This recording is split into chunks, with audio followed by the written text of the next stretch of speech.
I am working on a project called Crimson Oak Tree, which is a storybook of my very own OCs. I've been dying to share this with you guys, so let me tell you all about them. I actually didn't create these OCs on my own. It started out together with a friend, Jen. We started drafting back in late December of 2024, and eventually it turned into my own solo project. I am so grateful to her for helping me bring these characters into existence. But before we get into the characters, let me give you some background first. My story's genre is fantasy, so there are different species, including ones I made up myself. The story is about a girl trying to rediscover herself and find out what happened to her after losing all her memories, while the world around her is falling apart and somehow it's all related to her. This is Alruna, the main character of the story. She's not human but an arbor or arborkin, a species that is related to trees. She has no memories of anything about herself. She just woke up in the forest one day confused. She's shy and soft-spoken, 200 centimeters tall, and her birthday is on January 1st. Moving on to the second character, this guy is Qian Ying. He's human. He comes from a family lineage of shadow magic users with swords. Humans can't perform magic on their own, so this necklace he has is what helps him perform his shadow magic. He's pretty bold, hot-headed, and rebellious, but deep down he's a kind person. He's 158.5 centimeters, but he likes to tell people he's 160, and his birthday is on August 6th. The next character is Aurelane, Qian's best friend. He basically raised Qian. Aurelane is a greater Draco. He looks cold on the outside, but is actually a pretty nice and chill person. He was abandoned by his parents at a very young age and was forced to fight for survival for both himself and his sister.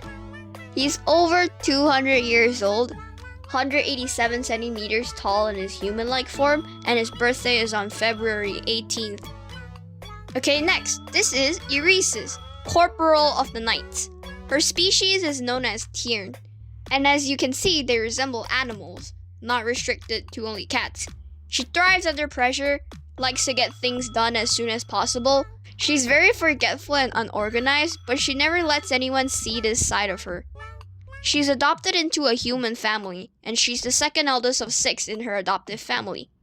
She is 163 centimeters tall. Her birthday is on the 24th of September. Then we have California. Yes, you heard that right, his name is California. I do not know why I decided to name him the 31st state of the United States of America, but his name is California. And he is actually human. Long story short, he's a bioalchemist, and the reason he looks like this is, well, let's just say one of his experiments went wrong. He stands at 178 centimeters tall, and his birthday is on June 1st. He has a very bubbly personality, and he will not shut up. Well, actually, he wasn't able to speak after the failure of his quote-unquote experiment, and talked with sign language instead. That is until he met Rune, the next character, Rune Rosetorn. And yes, she is human. In fact, she is a child. She is extremely smart, but she doesn't really like to interact with others much because she has trust issues. She comes from a corrupt dystopian empire of witches. At a very young age, she was exposed to forbidden knowledge, which had significant negative effects on her mentality. Due to that, she is quite messed up in the head.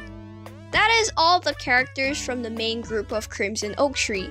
There is, of course, more characters that I want to share with you guys, but that will be for another video.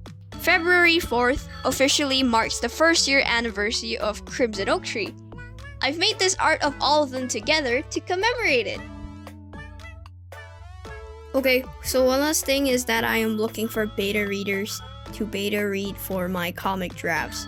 So if you're interested to help me out on this, there's a Google link below that you can fill in. That is all for this video. I will see you in the next one. God bless. Bye-bye.